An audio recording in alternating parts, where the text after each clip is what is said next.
Nous allons écouter et faire une lecture. Le texte est à l'arrière sur l'écran et c'est dans Romains chapitre 8, les versets 28 à 39. Romains 8, les versets 28 à 39.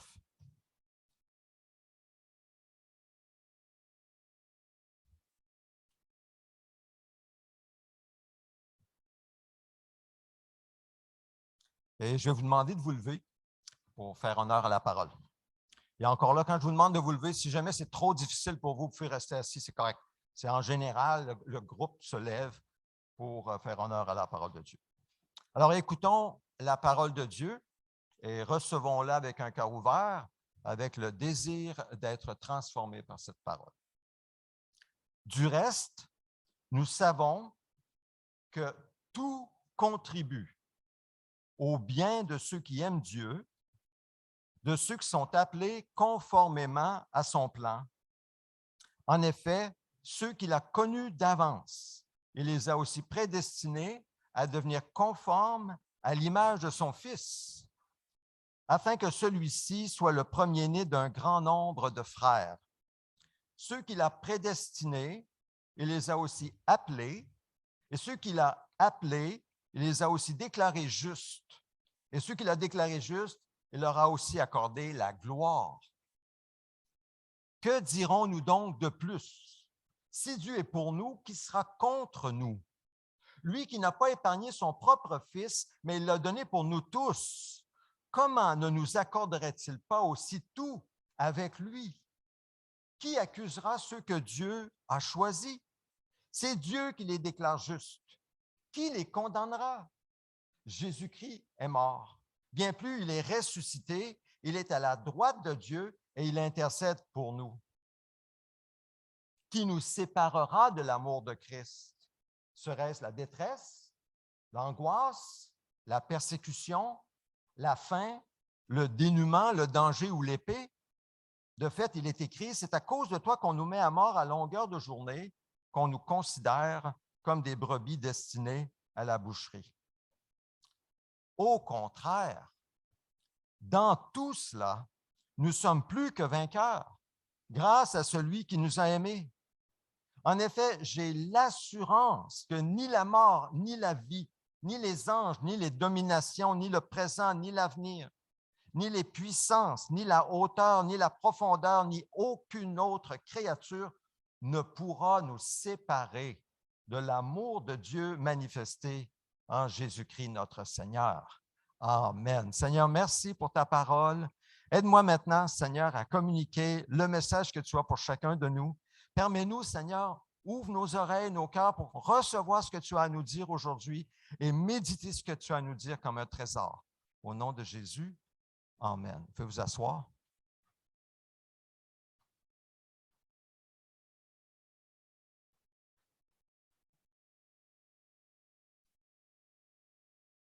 Nous poursuivons l'enseignement sur le fait qu'en Jésus-Christ, nous sommes devenus de nouvelles créatures, de nouvelles créations en Christ. Oh oui, aha, merci.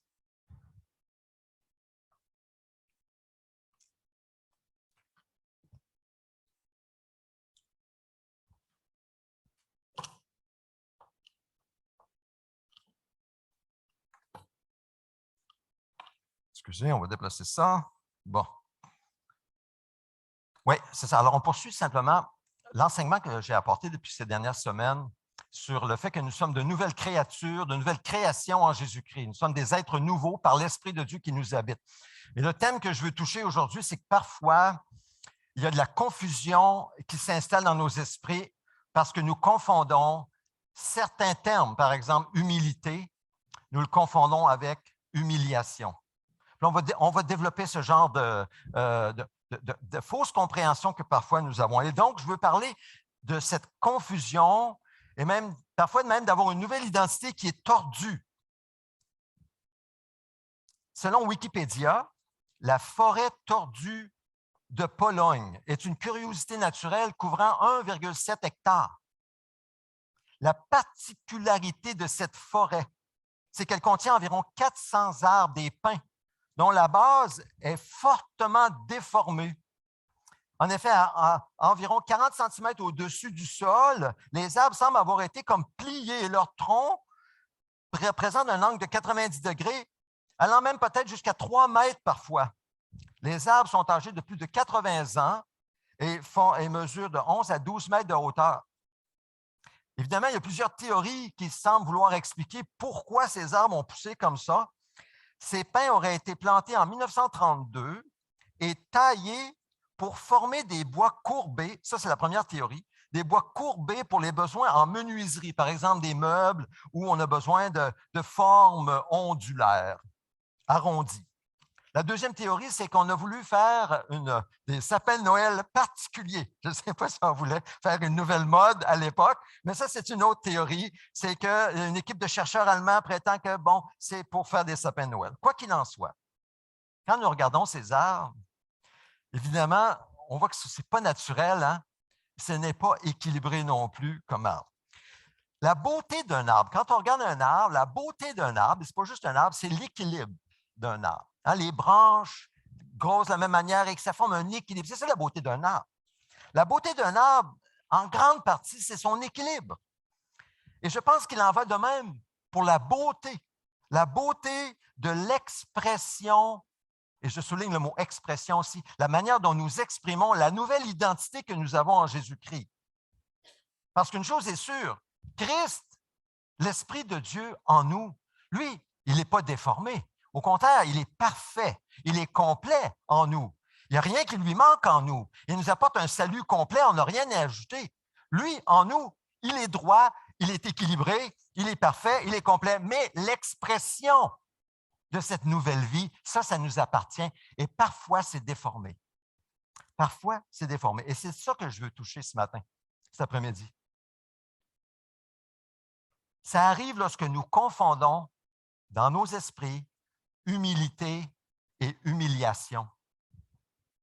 Quand nous confondons ça, il y a une déformation de l'expression de notre identité en Christ. Quand nous confondons, par exemple, nous débarrasser du vieil homme et nous rabaisser nous-mêmes, ce n'est pas la même chose. Renoncer au vieil homme, c'est biblique, mais nous rabaisser nous-mêmes ne l'est pas. Quand nous confondons, troisièmement, renoncer à nous-mêmes et nous dégrader nous-mêmes. Quand il y a de la confusion dans ces termes, dans ces expressions de la vie, à ce moment-là, nous sommes déformés parce que ce n'est pas ce que Christ est en nous. Alors, c'est de ça que je veux parler aujourd'hui.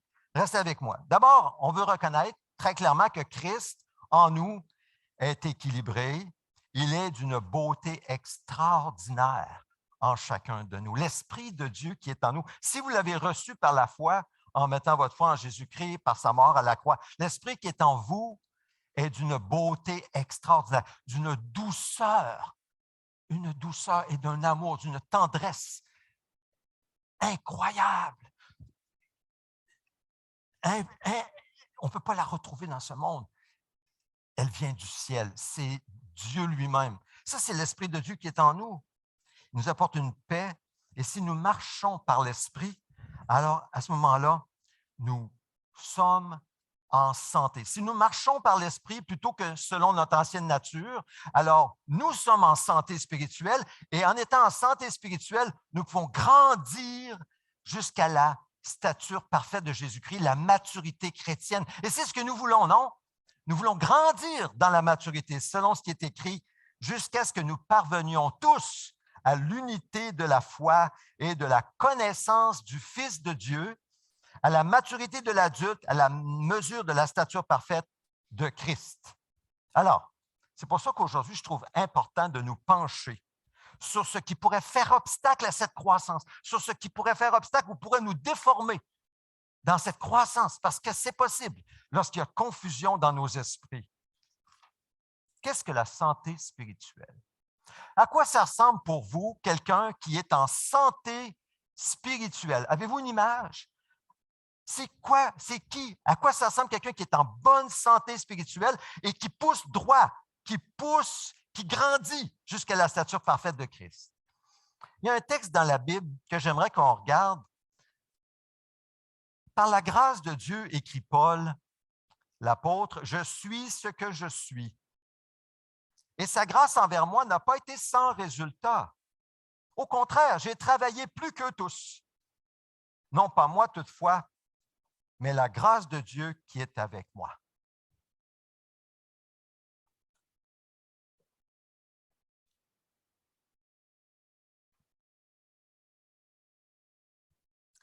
Je pense que nous avons ici une belle description de ce qu'est une personne mature en Christ. D'abord, remarquons que l'apôtre Paul s'acceptait tel qu'il était. Il dit « Je suis ce que je suis ». Mais il reconnaît fort bien que c'est par la grâce de Dieu qu'il est devenu ce qu'il était. Paul, l'apôtre, le missionnaire, le théologien, ne se considérait pas supérieur aux autres, mais il ne se considérait pas non plus inférieur aux autres. Non. Et même s'il juge dans ce texte qu'il a travaillé plus qu'eux tous, qui sont les eux tous? Les apôtres du Seigneur Jésus-Christ, Pierre, Jean, les autres, Matthieu, etc.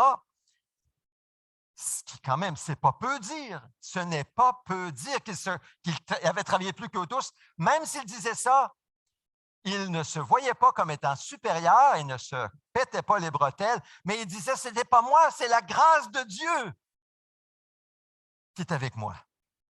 Je pense qu'on a ici un équilibre. On a un bel équilibre d'une personne qui est en santé spirituelle et qui est en croissance spirituelle. Voyez-vous l'équilibre dans ce texte?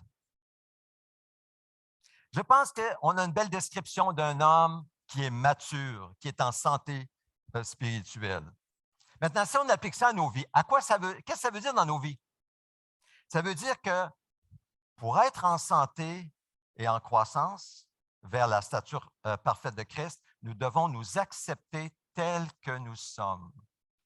Dire comme l'apôtre Paul, je suis ce que je suis. Nous accepter tels que nous sommes. Nous contenter de ce que nous sommes, du contentement de Dieu, de l'Esprit de Dieu qui est en nous. Premier point. Nous accepter. Deuxième point, reconnaître la grâce extraordinaire de Dieu dans nos vies qui nous a tout donné. Notre existence, la santé, même si elle est défaillante parfois, le fait d'avoir reçu Christ, l'Esprit de Dieu qui vient nous habiter, et tout ce qui vient avec lui. Reconnaître la grâce de Dieu, deuxième point, d'une personne en santé spirituelle, et reconnaître, troisièmement, que tout ce que nous sommes devenus est un don et un don reçu de Dieu. Ça ne vient pas de nous. Donc, lui être reconnaissant en retour. Nous n'avons aucune raison de nous glorifier. Si l'apôtre Paul n'avait aucune raison de se glorifier, encore moins nous. Mais nous n'avons aucune raison non plus, écoutez bien, de nous rabaisser. Parce que souvent, c'est un problème aussi criant dans nos vies que celui qui s'enorgueillit et qui s'élève au-dessus des autres. Il y a celui ou celle qui s'abaisse toujours en dessous des autres. Et c'est un problème aussi grand. On n'a aucune raison de se rabaisser. Pourquoi? Parce que tout est un don de Dieu. Tout est un don de Dieu. Tout vient de Dieu. Donc, qu'en est-il pour nous aujourd'hui? Qu'en est-il pour toi? Qu'en est-il pour moi? Est-ce que parfois, nous nous sentons supérieurs ou inférieurs aux autres? Est-ce que nous nous croyons supérieurs ou inférieurs? Quelle est la valeur que nous attribuons à nous-mêmes? Est-ce que nous nous voyons plus haut ou plus bas que les autres? À l'intérieur de nous-mêmes, nous voyons-nous supérieurs ou inférieurs? Quelles sont les conversations? La semaine passée, j'ai parlé de ça. Les conversations intérieures, est-ce que ce sont des conversations qui nous élèvent au-dessus des autres ou bien qui nous rabaissent par rapport aux autres? comment est-ce que nous agissons et nous comportons envers les autres? Par exemple, si mon attitude, si mes émotions, mes convictions personnelles, mes valeurs, mes images de moi-même, mes conversations intérieures, mes comportements de tous les jours se démontrent inférieurs ou supérieurs aux autres, c'est que je n'ai pas encore atteint la santé spirituelle que Dieu veut que j'aille. Je pousse croche. Je suis comme un arbre déformé. Parce que la vérité, c'est que je suis égal aux autres. Je ne suis pas supérieur. Je ne suis pas inférieur. Je suis égal aux autres. Et il en va de même pour toi. Égal. Créé à l'image de Dieu. Comme l'autre. Et tout ce que je suis et tout ce que tu es, absolument tout, est un don de la grâce de Dieu. Tout vient de lui. Nous avons tout reçu de Dieu. Et donc, nous lui devons tout en retour. Il ne nous doit rien. Nous lui devons tout, notre amour, notre reconnaissance, notre temps, notre énergie, notre argent, tout notre être en reconnaissance à ce qu'il nous a donné en Christ. Prenons-en conscience pour notre santé et pour notre développement droit dans le Seigneur. Nous voulons, en fait, nous devons être des chrétiens équilibrés. Équilibrés dans l'expression de notre nouvelle vie en Christ. Donc, comment atteindre cette croissance spirituelle, cette santé?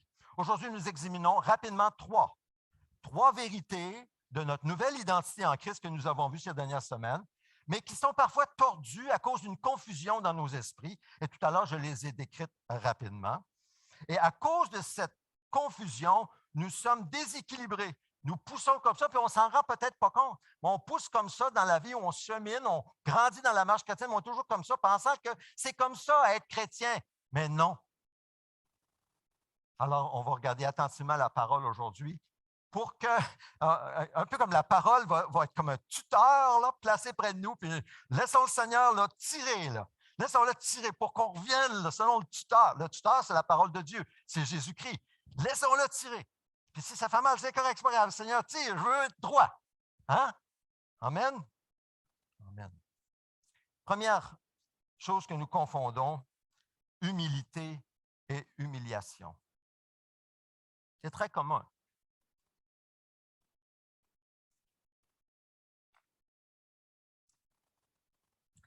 Paul dit aux Philippiens que votre attitude soit identique à celle de Jésus-Christ.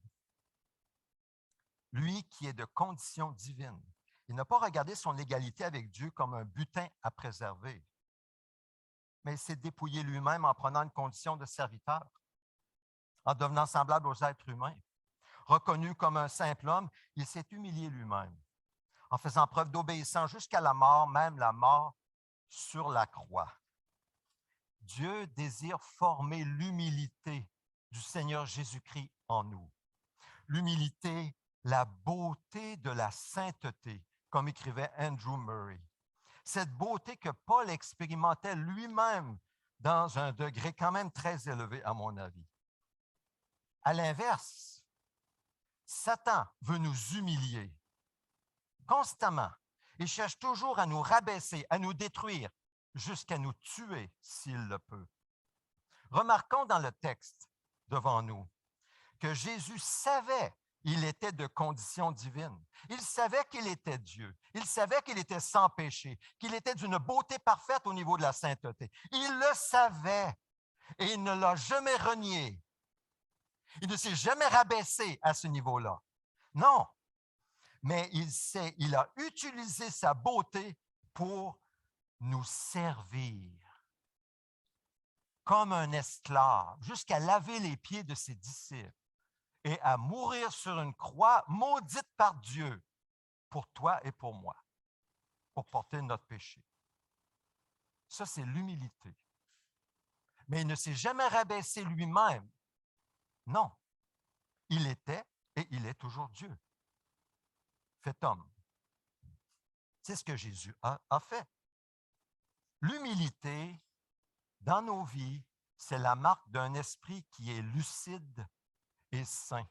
L'humilité, c'est voir clair, sans s'illusionner, sans être confus au sujet de nous-mêmes. Être humble, c'est voir clair, c'est de reconnaître qui nous sommes en réalité. En tant que créature de Dieu et nouvelle création en Christ. Et en voyant clairement qui nous sommes en Christ, l'humilité nous amène alors à être profondément contents de qui nous sommes en Christ et de ce que nous devenons en lui. D'être reconnaissant. L'humilité, c'est de voir que nous avons énormément de valeur aux yeux de Dieu, tellement qu'il a donné son Fils pour nous à la croix. En fait, c'est Dieu lui-même qui a porté notre péché à la croix. L'humilité, c'est voir clair. Être humble, c'est d'être capable de savoir clairement dans notre esprit, d'accepter, d'aimer et de partager aux autres ce que nous sommes en réalité en Christ et de le faire avec joie et amour, de se mettre au service des autres sans nous rabaisser nous-mêmes. Donc, quand nous sommes humbles, quand nous sommes vraiment humbles, nous acceptons à la fois nos qualités et nos défauts, nos forces et nos faiblesses, et nous nous mettons au service des autres. Un homme de Dieu a dit que l'humilité, c'est savoir qui nous sommes et s'oublier nous-mêmes, nous oublier nous-mêmes. L'humiliation, c'est différent de l'humilité. L'humiliation, vous l'avez peut-être déjà vécu, c'est ce sentiment de honte qui nous rend très mal à l'aise à l'intérieur de nous-mêmes. Nous cherchons de l'air, nous voulons respirer, nous voulons sortir rapidement d'une situation où nous nous sentons humiliés. Vous l'avez peut-être déjà vécu. L'humiliation, c'est ce sentiment de ne pas être content de nous-mêmes, ni reconnaissant de qui nous sommes. Nous nous sentons comme mauvais, détestables à l'intérieur de nous, honteux en nous-mêmes. Vivez-vous une constante humiliation en vous-même? Lorsque nous sentons, et je parle de sentiments ici, lorsque nous sentons que nous ne valons rien, ou très peu, aux yeux de Dieu, aux yeux des hommes, que ce soit dans la société ou dans l'Église, nous ressentons l'humiliation. Ça ne vient pas de Dieu. Jésus a été humilié pour nous, à notre place, pour que nous soyons des enfants de Dieu. Que nous sortions de l'humiliation. Personnellement, j'ai vécu relativement beaucoup d'humiliation lorsque je suis allé à l'école secondaire. En secondaire 1, j'étudiais le latin à l'époque. J'avais reçu, et je trouvais ça difficile, j'avais reçu une note de 72 sur un examen de latin et je me suis mis à pleurer. Mes amis m'ont vu pleurer. Ils m'ont appelé Saul pleureur. Saul pleureur. Ça m'a suivi pendant 4 ans. J'étais le Saul pleureur de l'école. Parlez-moi d'être humilié. C'était une humiliation constante. Quelle fille voulait sortir avec moi? Un Saul pleureur. Hein? Ah oui, vous riez. Moi, je pleurais à l'époque. Mais j'ai pleuré une fois au secondaire. Je n'ai pas pleuré après, là, c'était fini. Voyez-vous? Humiliation. Mais je n'étais pas mieux que les autres. Je pense que c'est en secondaire 4 où un de mes amis, parce que je n'étais pas le seul à être humilié par les autres, il y en avait un autre qui était aussi humilié. Et je l'ai rabaissé, un peu pour me lever au-dessus de lui. Puis un autre m'a repris tout de suite. Encore une fois, l'humiliation est descendue sur moi, comme la menace chaude sur ma tête. L'humiliation est souvent accompagnée par un sentiment d'impuissance, de changer quoi que ce soit. Nous nous sentons comme piégés ou pris à l'intérieur de nous-mêmes, comme dans des filets, un sentiment terrible à vivre, l'humiliation. La personne qui se croit inférieure, inadéquate, insécure, tandis qu'elle n'est pas inférieure ni adéquate ou insécure, vit dans une humiliation qu'elle ne devrait pas vivre du tout. Prenons garde à faire de même et en vivant ce qu'on appellerait une fausse humilité. Une fausse humilité, ce n'est pas l'humilité. Vous savez, cette fausse humilité où nous nous rabaissons nous-mêmes plus bas que les autres, ce n'est pas de l'humilité, ça. Ça peut être de la fausse humilité, ça peut être une marque d'orgueil.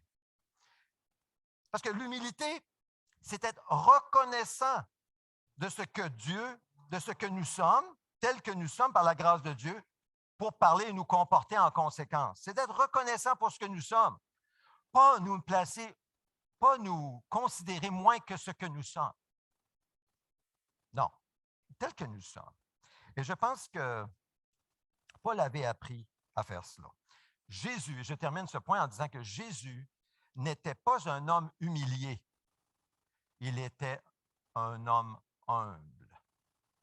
Deuxième point que je veux souligner, la confusion entre nous débarrasser du vieil homme, notre ancienne nature, et nous rabaisser nous-mêmes. Prochaine diapo. Ce n'est pas du tout la même chose. On vous a enseigné, dit Paul, à vous débarrasser du vieil homme qui correspond à votre ancienne manière de vivre et qui se détruit sous l'effet de ses désirs trompeurs, à vous laisser renouveler par l'esprit dans votre intelligence et à vous revêtir de l'homme nouveau, créé selon Dieu dans la justice et la sainteté que produit la vérité.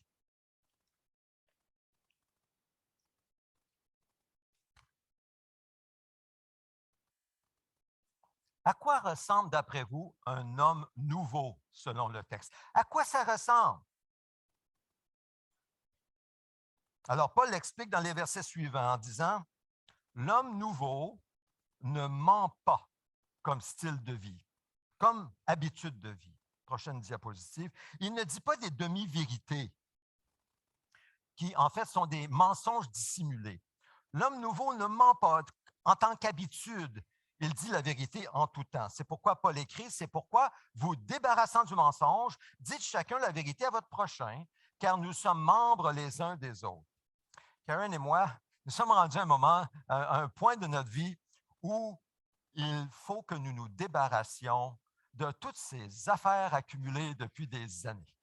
Bon, là, on habite à 2 étages et éventuellement, on va aller dans un condo. Hein, on ne sait pas quand. On espère que ça n'arrivera jamais. Moi, je ne veux pas déménager dans un condo. Mais bon, bref, on apprend à nous débarrasser des affaires qu'on n'a pas besoin. Et une des choses, beaucoup de choses, je sais que je vois des têtes qui viennent, vous autres aussi, vous en faites. Une des choses, je sais qu'il y a beaucoup de choses qui vont prendre le chemin des déchets. Ça va être jeté. Pourtant, on l'a accumulé, on est là, depuis des années, ça va partir. Bien, on doit faire la même chose avec le mensonge dans nos vies. Les mensonges dans nos vies n'appartiennent plus à notre nouvelle nature, notre nouvelle création. Donc, ça doit prendre le chemin des vidanges. Deuxièmement, l'homme nouveau ne pêche pas comme d'habitude. Donc, le premier point, c'est qu'il ne ment pas. Il ne pêche pas. Je parle ici d'une habituelle vie dans le péché. S'il se met en colère. Paul écrit, si vous vous mettez en colère, ne péchez pas. Que le soleil ne se couche pas sur votre colère et ne laissez aucune place au diable. Donc, ça veut dire qu'il est possible, mais c'est difficile, de se mettre en colère, mais sans péché. C'est possible, mais ce n'est pas facile. Ce n'est pas facile de garder nos paroles à l'intérieur, hein? De garder ce qui est... Non, ce n'est pas facile de bien mesurer. Jésus l'a fait quand il a chassé il a chassé les vendeurs exploiteurs du temple. On le sait, il l'a fait. Il s'est mis dans une sainte colère. Mais ça prend vraiment la plénitude du Saint-Esprit de se mettre en colère sans pécher. Mais l'homme nouveau ne pêche pas quand il se met en colère. Troisièmement, l'homme nouveau ne commet pas de vol. Il ne dérobe pas, mais plutôt il donne à ceux qui sont dans le besoin. Et Paul poursuit son raisonnement en disant que celui qui volait cesse de voler, qu'il se donne plutôt la peine de travailler honnêtement de ses propres mains pour avoir de quoi donner à celui qui est dans le besoin. Évidemment, il parle à des gens qui sont en mesure de travailler. Il ne parle pas à des gens de 98 ans. Il parle à des gens en général. Le voleur, celui qui avait l'habitude de voler, c'était un peu son mode de vie. Il volait, c'est comme ça qu'il vivait.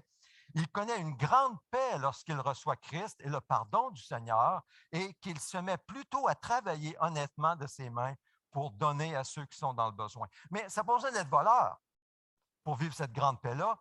En général, nous aimons l'argent.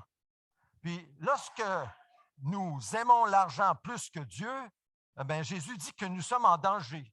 Nous sommes dans le danger de l'idolâtrie si nous aimons l'argent plus que Dieu. Alors, lorsque nous recevons Christ et qu'une nouvelle nature vient en nous, nous apprenons à aimer Dieu de plus en plus que l'argent. Et nous connaissons une grande paix. Lorsque, plutôt que de garder et d'accumuler et d'accumuler et d'accumuler ou de payer toutes sortes de choses, nous commençons à apprendre à donner à ceux qui sont dans le besoin. Ça, c'est le troisième point, celui qui volait. Quatrième point, l'homme nouveau a une langue propre. J'utilise cette expression-là parce que pour faire contraste à ceux qui ont des langues sales. Pourquoi? Paul dit qu'aucune parole malsaine ne sorte de votre bouche, mais seulement de bonnes paroles qui, en fonction des besoins, servent à l'édification et transmettent une grâce à ceux qui les entendent. L'homme nouveau a une langue qui est propre. Il se retient quand le mal monte, surtout quand il y a la colère qui monte. Non, il ne dira pas ce qu'il a le goût de dire. Au contraire, il va dépendre du Saint-Esprit pour dire de bonnes paroles qui vont édifier, qui vont calmer le jeu, qui vont apporter une parole douce qui calme la fureur, comme dit les Proverbes. Une parole malsaine, c'est une parole qui est mauvaise, une parole qui est inutile ou blessante, une parole qui est dégoûtante ou repoussante. Gardons-nous à tout prix d'exprimer ces paroles qui sont là dans notre cœur. Gardons cela. Demandons au Saint-Esprit plutôt de nous en donner la force pour plutôt donner de bonnes paroles qui construisent, qui encouragent, qui édifient, quand on a le goût de dire le contraire. L'homme nouveau, cinquièmement, n'attriste pas l'esprit en lui désobéissant. Paul dit, n'attristez pas le Saint-Esprit de Dieu par lequel vous avez été marqués d'une empreinte pour le jour de la libération. Qu'est-ce qui attriste le Saint-Esprit? Ce qui attriste le Saint-Esprit, c'est désobéir à la parole de Dieu. Et c'est résister à sa direction dans nos vies. Ça attriste le Saint-Esprit. Et il est facilement attristable.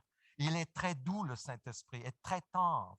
Nous attristons facilement le Saint-Esprit lorsque nous péchons, lorsque nous désobéissons. Sixièmement, rapidement, l'homme nouveau se retient de faire le mal, il se retient pour faire le bien. C'est intentionnel. Et là, Paul conclut que toute amertume, toute fureur, toute colère, tout éclat de voix, toute calomnie, toute forme de méchanceté disparaissent du milieu de vous.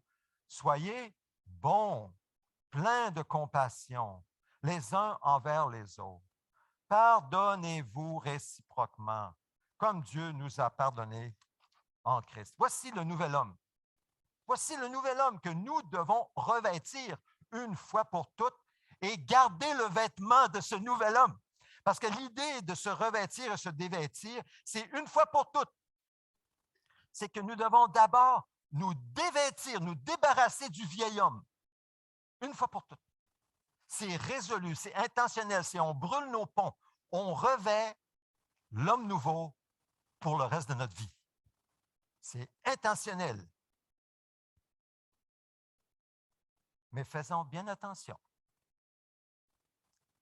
Reconnaître, accepter et nous débarrasser du vieil homme ou du péché ne signifie pas, mais pas du tout, nous rabaisser nous-mêmes, nous descendre et nous déprécier en tant que personne. Il y a une nuance. C'est vrai, la Bible dit que le cœur est tortueux plus que tout.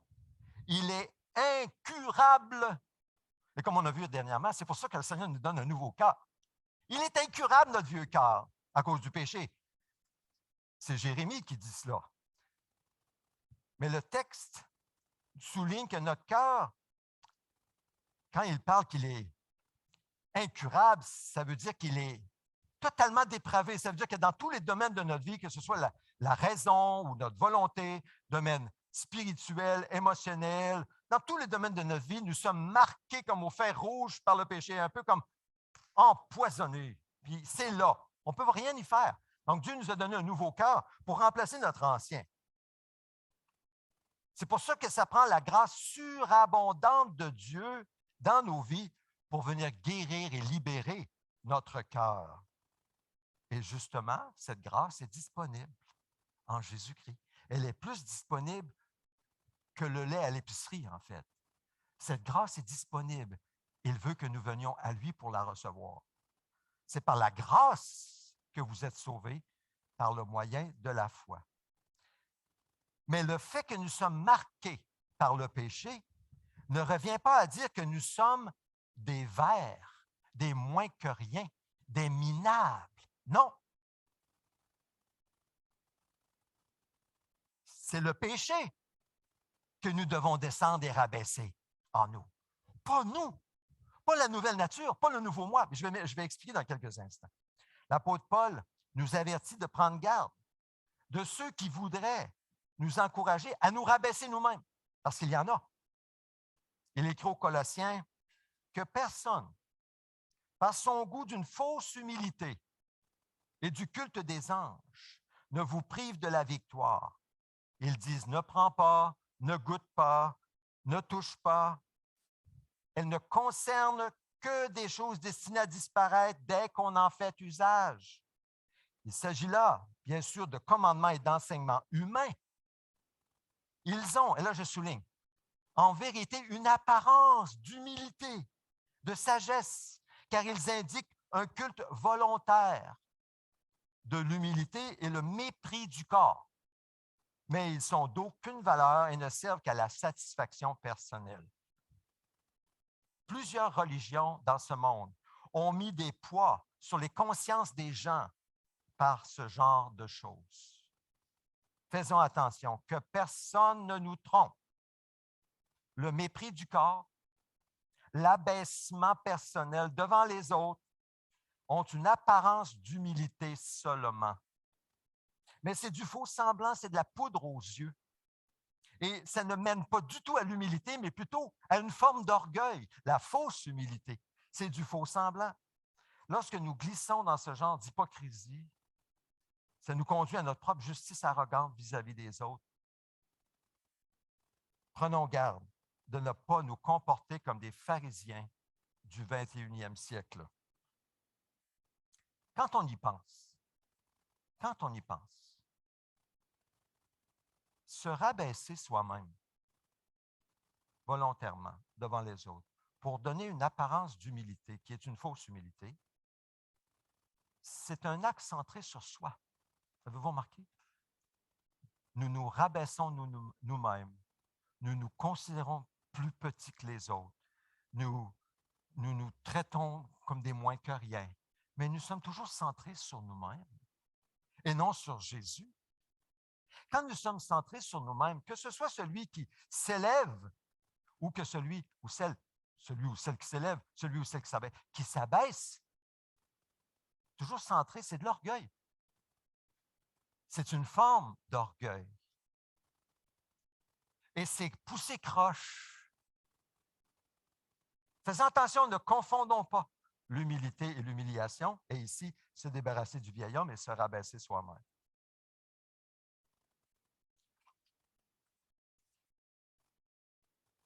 Nous devons plutôt nous laisser renouveler par l'Esprit dans notre intelligence et nous revêtir de l'homme nouveau, créé selon Dieu dans la justice et la sainteté que produit la vérité. Parce que l'Esprit de Dieu désire en nous renouveler dans notre intelligence par sa parole. Et j'en profite pour vous annoncer que dès septembre, nous aurons des petits groupes de renouveau, justement, pour que nous apprenions de plus en plus à demeurer en Christ et Christ demeurer en nous. Et sa parole renouvelle notre intelligence pour être de plus en plus à son image. Alors, vous aurez plus d'informations tout à l'heure vers la fin. L'Esprit désire que nous nous revêtions de l'homme nouveau qui, en fait, ce sont comme des vêtements de princes et de princesses. des vêtements de justice et de sainteté dans un monde où il n'y a pas beaucoup de justice ni de sainteté.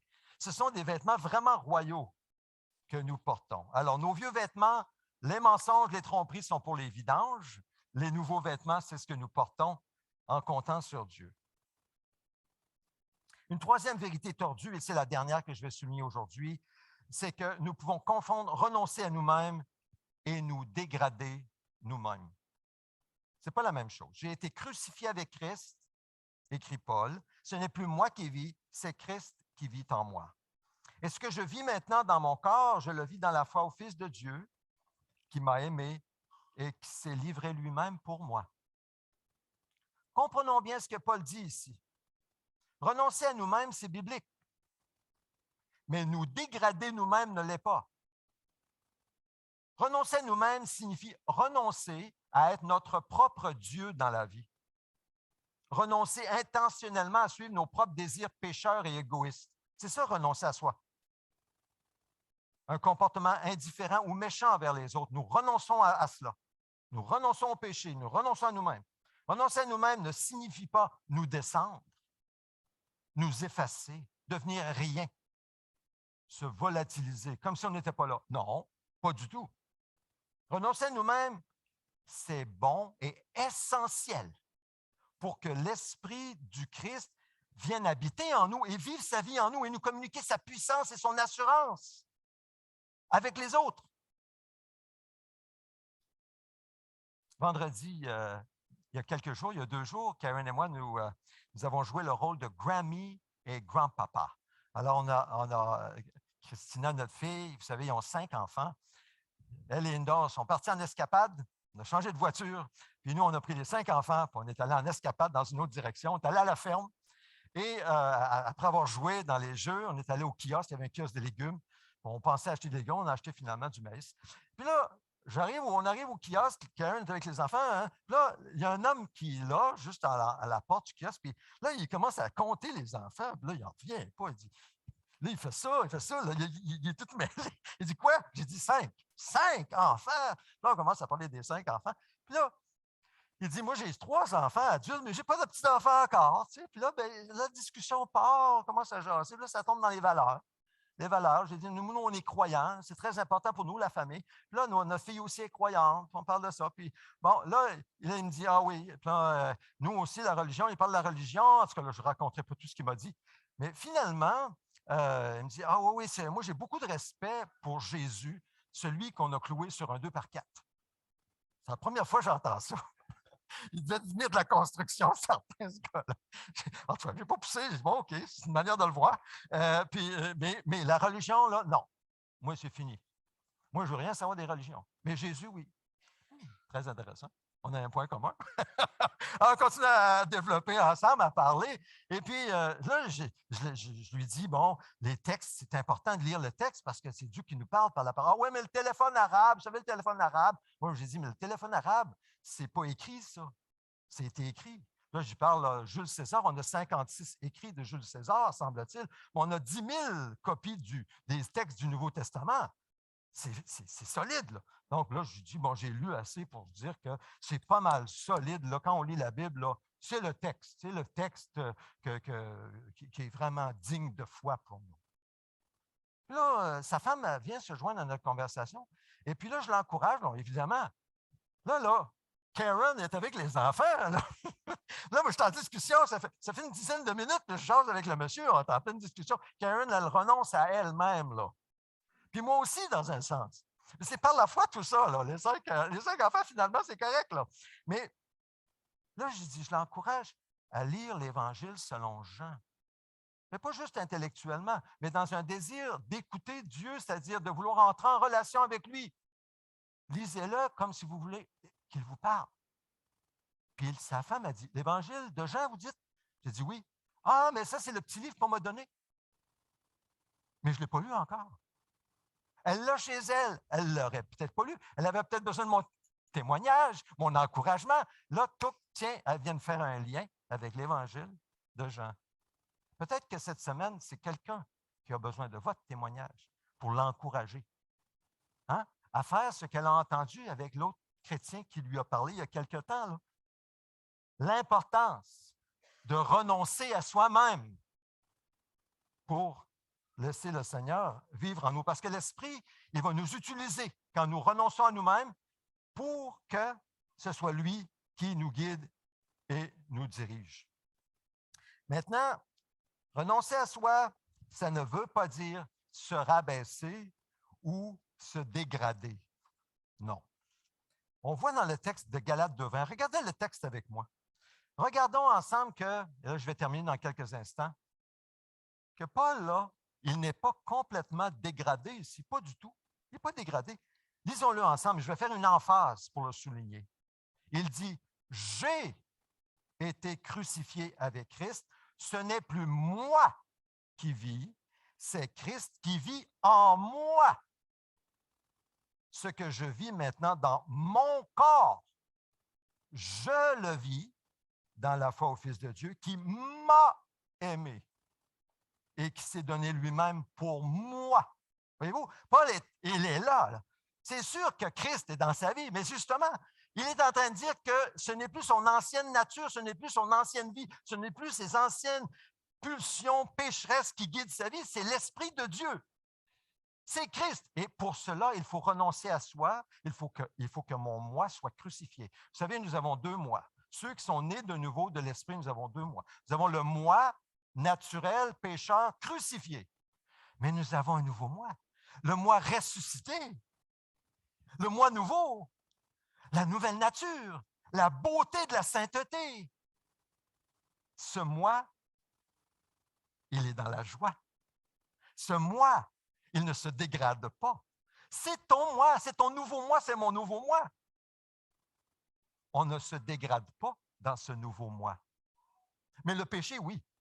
C'est le péché qui doit être dégradé et non le nouveau moi. Vous me suivez? Je pense que c'est le point que Paul fait ici. Et pourquoi était-il capable de vivre ainsi? C'est parce qu'il avait la conviction que Jésus l'avait tellement aimé qu'il s'était donné lui-même pour lui. Avons-nous cette même conviction? Là, je ne parle pas ici, ah oui, oui, oui, oui, je sais bien, Jésus il est mort pour tout le monde. Non, non, il n'est pas mort pour tout le monde. Est-ce que tu sens, est-ce que tu sais qu'il est mort pour toi? Pour moi. Personnellement, que Dieu pensait à toi, à ton péché, à ta misère, à ta détresse, quand il s'est donné pour toi. Ça, c'est très important. C'est ce qui motivait Paul. C'est ce qui motivait Paul à mourir à lui-même pour vivre en lui. C'était cet amour personnel. Vous savez, la Bible, c'est ce que ça dit. Jésus, Dieu, il te fait la cour. Il court après toi. Il te cherche. Il veut t'attirer à lui parce qu'il t'aime. Il veut que tu sois à lui comme son bien le plus précieux. La Bible, c'est ce que la Bible enseigne. Il t'aime personnellement. Crois-le. Parce que c'est cet amour qui change ma vie. Ça change toute notre vie. Quand nous savons aimer personnellement de Dieu, malgré toutes nos fautes, quand nous voyons qu'il a donné sa vie sur la croix pour nous, pour nos péchés, il n'y a rien qui va nous arrêter. Il n'y a rien. On dit, Seigneur, prends-moi, Seigneur. Je t'appartiens, Seigneur. Oui! Puis j'ai hâte d'être avec toi. L'amour. C'est un amour personnel. Jésus a dit, le voleur ne vient que pour voler, égorger et détruire. Et on sait c'est qui le voleur. Le voleur de nos âmes, le voleur des âmes dans le monde entier, c'est qui? C'est Satan lui-même, c'est le diable qui essaie toujours de se cacher. Mais moi, je suis venu, dit Jésus, afin que les brebis aient la vie et qu'elle est en abondance. Donc, même si notre vieux moi est crucifié avec Christ, notre péché a été remplacé par sa justice, Il reste que nous avons toujours un nouveau moi et ce nouveau moi, cette nouvelle personne est aimée de Dieu à l'infini par Jésus et il nous donne une vie en abondance. L'époque de notre ancienne vie, c'est fini. Nous vivons maintenant une vie plurielle, une vie pétillante, une vie éternelle. C'est la vie que l'Esprit communique à nos cœurs par Jésus. Elle vient du ciel, on ne la commande pas en ligne, elle ne se trouve pas en ce monde, elle vient par Jésus-Christ. En conclusion, en revenant à l'image des arbres croches ou les arbres droits, on a les arbres droits ici. Le péché dans nos vies nous a tous déformés, tous, et déséquilibrés. Il y en a qui sont comme ça, il y en a qui sont comme ça. Mais la nouvelle nature que nous avons reçue en Christ, de Christ, elle est droite, elle est belle, elle est équilibrée. En Christ, nous sommes complets, il ne nous manque rien. Nous devons cependant apprendre à exprimer dans notre vie de tous les jours la beauté et l'équilibre de Christ en nous. En vivant humblement et non en humilié, en vivant en nous débarrassant du vieil homme, sans nous rabaisser nous-mêmes, et en renonçant à nous-mêmes, sans nous dégrader nous-mêmes.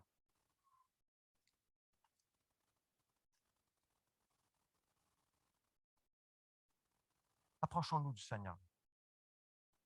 Demandons-lui, Seigneur, toi tu me connais, toi tu me vois aller. Est-ce que je m'humilie moi-même ou bien est-ce que je grandis en humilité? Est-ce que je me revêts de cet homme nouveau?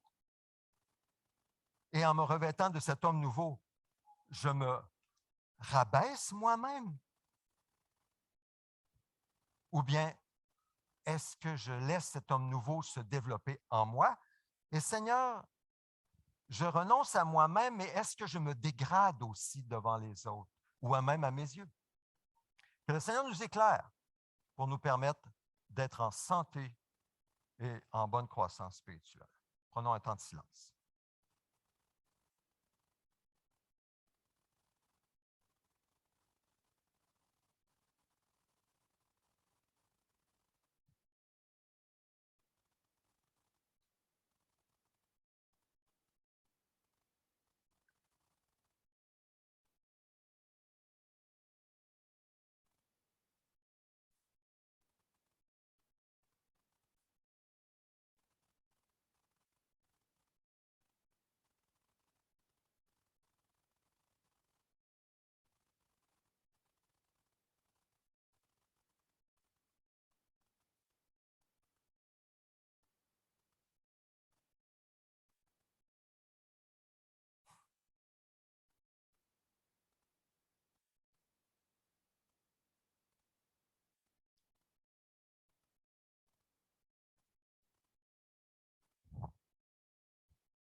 Approchons-nous de Dieu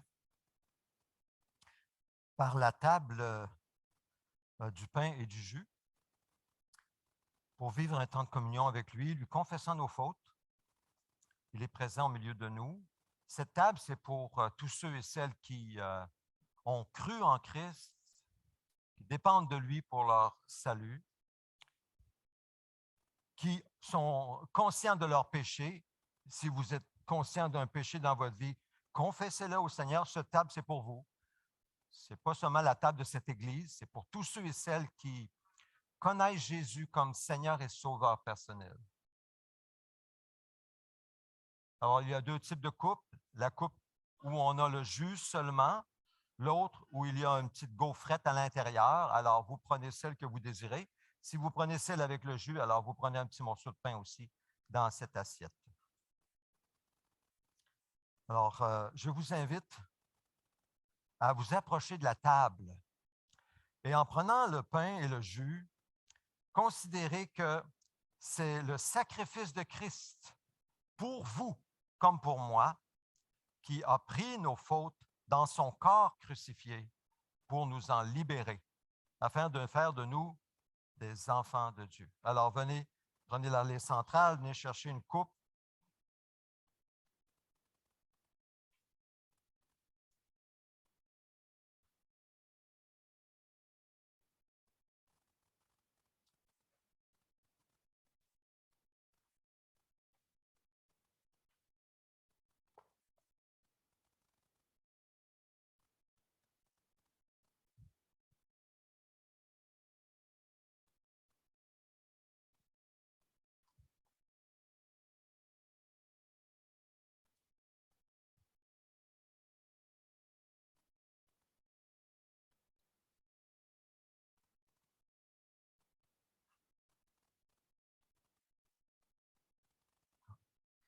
Prends celle-là parce que tu as pris du pain.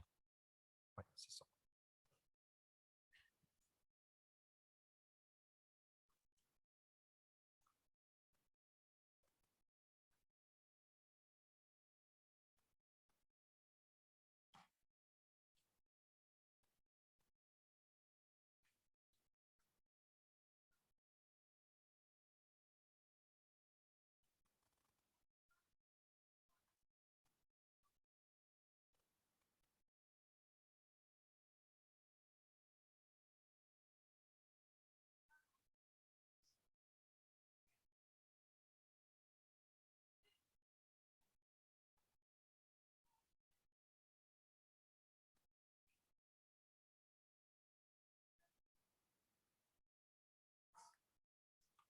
Oh, pas l'ail.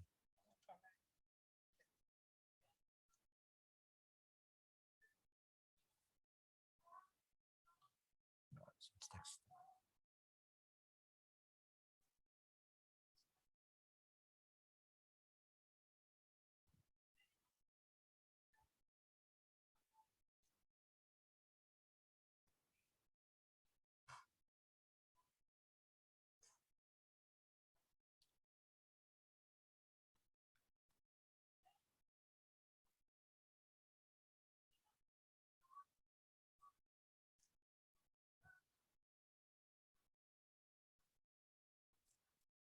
Est-ce qu'il y a des couples qui en ont pris deux?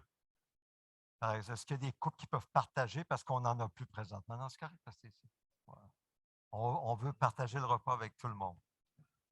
Alors ici, on en a une de plus. Tiens, tiens. Parfait. Allez-y. Allez-y. Merci. Est-ce qu'il y en a un autre ici? Tiens. Ça, c'est un. Voici. Voilà. C'est correct. Finalement, on a juste un. Ah, mais j'ai une idée. Tiens. C'est quasiment comme au vrai repas. Tiens. Ben, c'est beau. Merci, Denis. On en a un supplémentaire, donc, vas-y. Que vous étiez ensemble tous les deux? OK, tu peux le mettre là. Est-ce qu'il y en a un qui a manqué? Tout le monde l'a eu? Bon, ben, on peut le garder.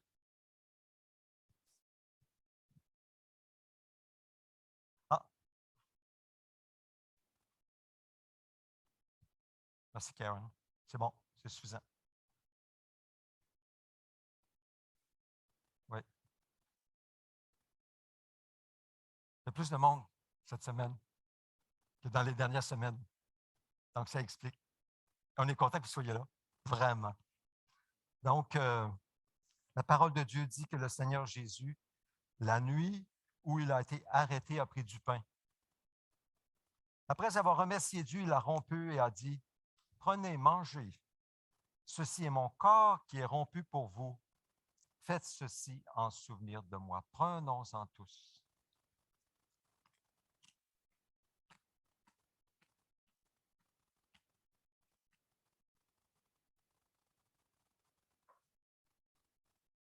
Seigneur Jésus, merci d'avoir offert ton corps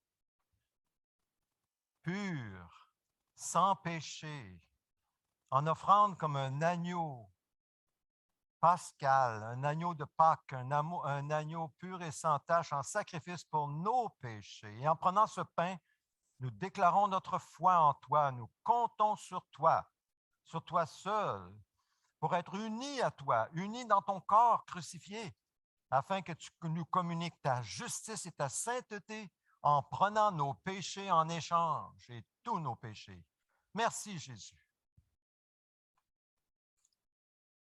Après le repas, Jésus a pris la coupe et il a dit, cette coupe, c'est la nouvelle alliance en mon sang.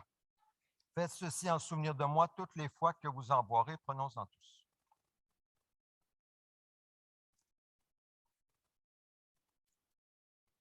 Seigneur, merci pour cette nouvelle alliance qui est éternelle. En ton sang, scellée par ton sang.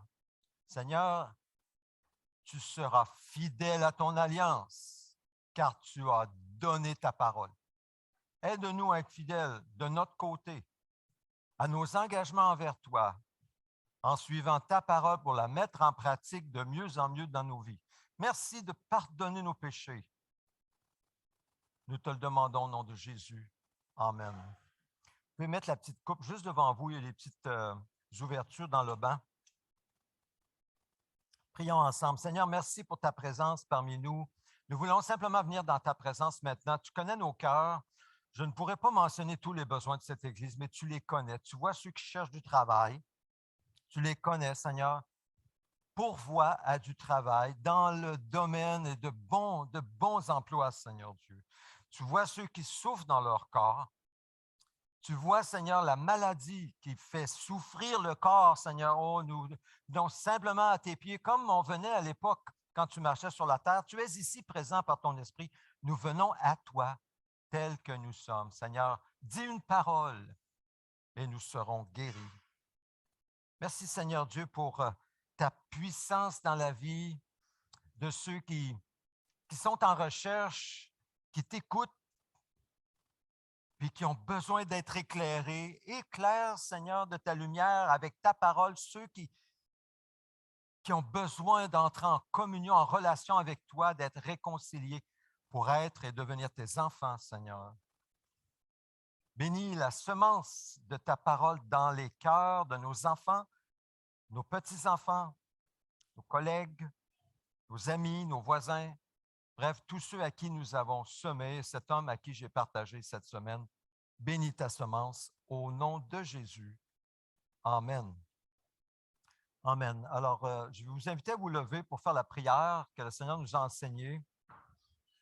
En unissant ensemble comme un seul corps, notre Père céleste, que la sainteté de ton nom soit respectée, que ton règne vienne, que ta volonté soit faite sur la terre comme au ciel.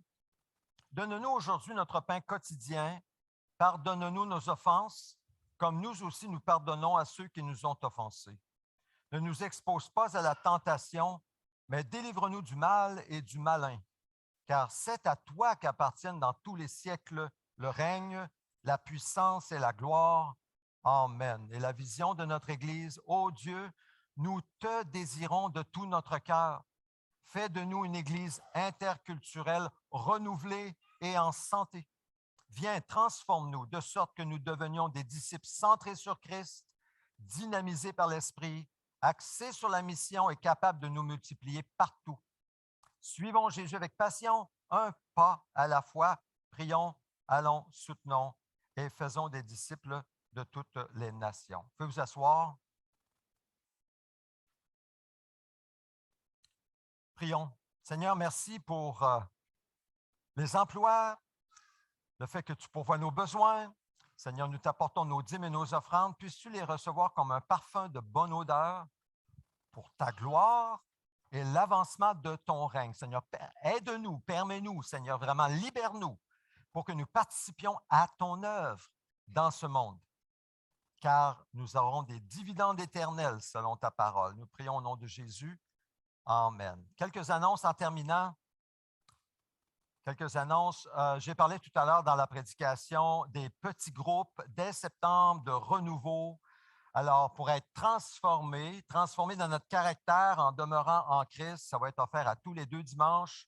matin via Zoom, les inscriptions dès cette semaine. Alors, j'ai envoyé déjà des courriels. Si vous désirez avoir plus d'informations et vous ne m'avez pas communiqué votre courriel, j'ai besoin de votre courriel. Sinon, venez me voir tout de suite après. Et soit dit en passant, je suis disponible et disposé après la rencontre à prier avec vous si vous désirez que je prie avec vous.